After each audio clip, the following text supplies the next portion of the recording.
From the moment Diane Lane first appeared on the silver screen, the world couldn't take its eyes off her. There was something magnetic, not just beauty or charm, but a certain presence. The kind of quiet power that draws you in, not because it demands attention, but because it simply has it. Diane Colleen Lane was born on January 22, 1965, in New York City. Acting wasn't a dream she stumbled into. It was in her blood. Her mother, Colleen Farrington, was a nightclub singer and Playboy centerfold. Her father, Burton Eugene Lane, was an acting coach and cab driver. From the beginning, Diane's life danced between two worlds, the glamorous and the ordinary, the dream and the struggle. When she was just 6 years old, Diane's parents divorced, and she went to live with her father. Her childhood wasn't filled with red carpets or private tutors. It was about learning how to survive and adapt. Her father, determined to make sure his daughter had a shot at something greater, introduced her to theater at an age when most kids were still learning their ABCs.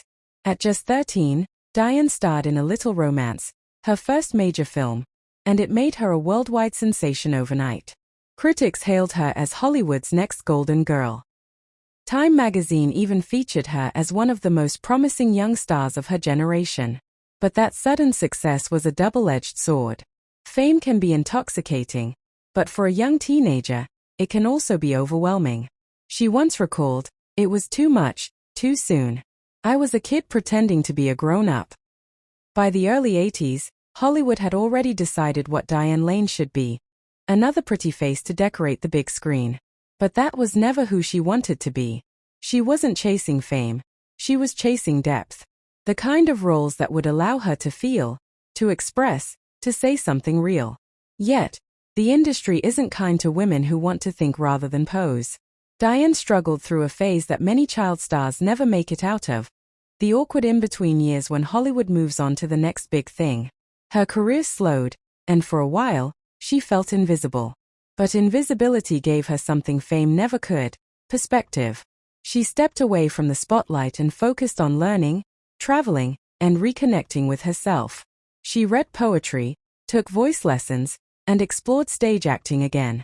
When she finally returned to Hollywood, she came back with fire in her eyes, and the kind of quiet strength that only comes from knowing who you are. Her performances in The Perfect Storm and Unfaithful didn't just remind audiences of her talent, they reintroduced her as one of the finest actresses of her generation. Her portrayal of Connie Sumner in Unfaithful earned her an Academy Award nomination and proved that she could capture desire, guilt, and heartbreak all in one expression. From that point, Diane Lane became a symbol of authenticity in an industry obsessed with illusion. While others chased youth and perfection, she embraced her imperfections. She aged with grace, not denial. She once said, "You can't freeze time. The only thing you can do is grow with it." Through the 2000s, she starred in films that mirrored her own journey. Under the Tuscan Sun, Nights in Rodanthe, Must Love Dogs, all stories about rediscovery, healing, and second chances. And in every role, there was something undeniably real about her.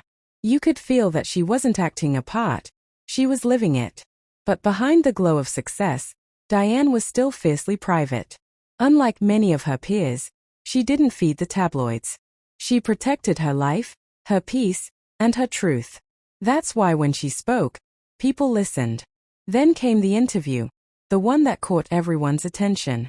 At 60 years old, Diane Lane sat across from a reporter and began reflecting on her career, her choices, and the people who had shaped her along the way. When asked if she'd ever had any crushes in Hollywood, she didn't shy away. Instead, she smiled, that knowing, mischievous smile that made her famous, and said, "Of course I have. You can't work with the most magnetic men on earth and not feel something. But crushes are part of life. They remind you you're still human." That one answer was all it took to set the internet ablaze. Fans wanted to know, who were these men?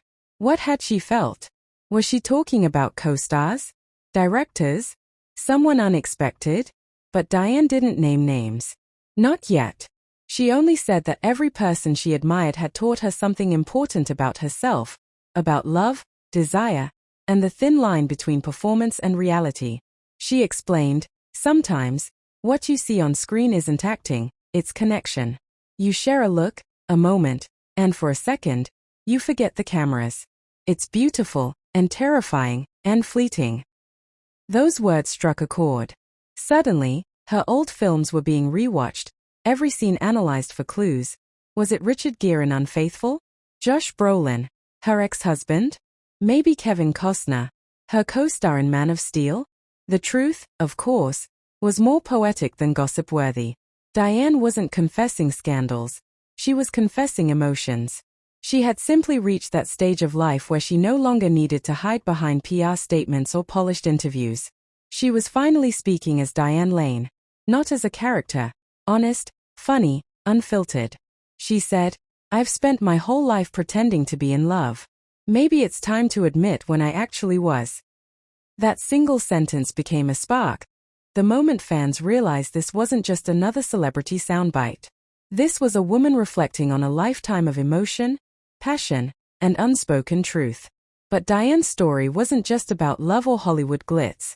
Beneath the surface was a journey of resilience, one marked by loss, heartbreak, and redemption.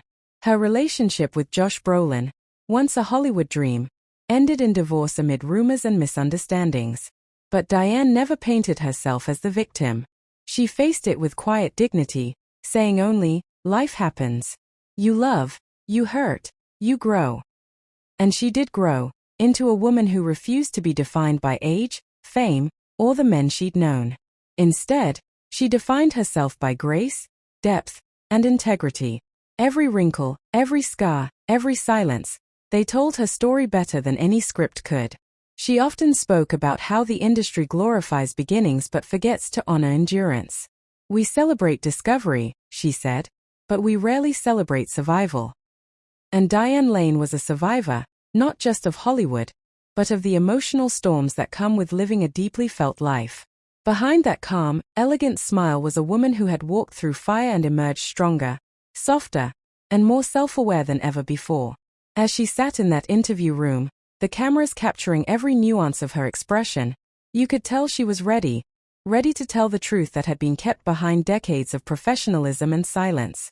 Because what Diane would go on to reveal next, in her follow-up interview, would turn the conversation into something much deeper. It wouldn't just be about career or admiration anymore. It would be about connection, heartbreak, and the kind of vulnerability that even Hollywood can't script. She was about to open up, not as an actress, not as a celebrity, but as a woman who had loved deeply, lost quietly, and lived honestly. And that's where our story continues.